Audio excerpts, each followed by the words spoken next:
'Twas the night before Christmas, when all through the house not a creature was stirring, not even a mouse. The stockings were all hung by the chimney with care, in the hopes that St. Nicholas soon would be there. The children were nestled all snug in their beds, while visions of sugar plums danced in their heads. And Mamma in her kerchief, and I in my cap, had just settled our brains for a long winter nap, when out on the lawn there arose such a clatter, I sprang from my bed to see what was the matter. Away to the windows I flew like a flash, tore open the shutters, and threw up the sash. The moon on the breast of the new-fallen snow gave the luster of mild day to objects below.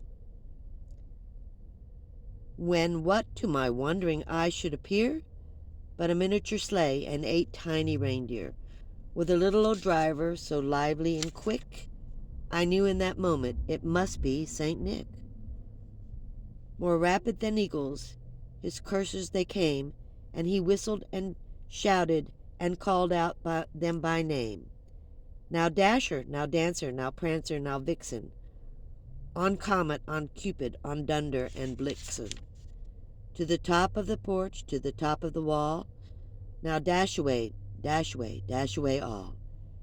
As dry leaves before the wild hurricane flew, when they meet with the obstacle, mount high to the sky.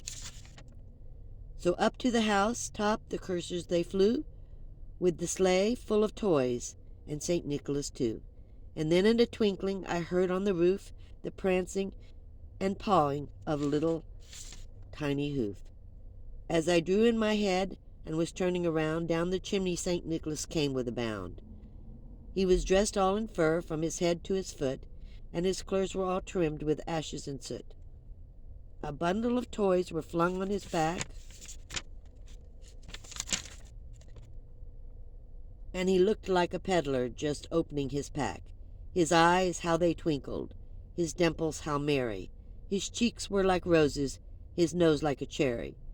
His droll little mouth was drawn up like a bow, and the beard of his chin was as white as the snow. The stump of a pipe he held in his teeth, and the smoke it encircled his head like a wreath. He had a broad face and a little round belly that shook when he laughed like a bowl full of jelly. He was chubby and plump, a right jolly old elf, and I laughed when I saw him in spite of myself.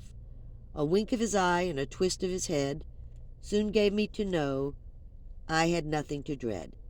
He spoke not a word, but went straight to his work, and filled all the stockings and turned with a jerk.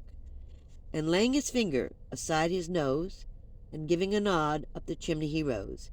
He sprang to his sleigh, to his team he gave a whistle, and away they all flew, like the down of a thistle. But I heard him exclaiming, ere he drove out of sight, Happy Christmas and to all a good night. Merry Christmas, everyone.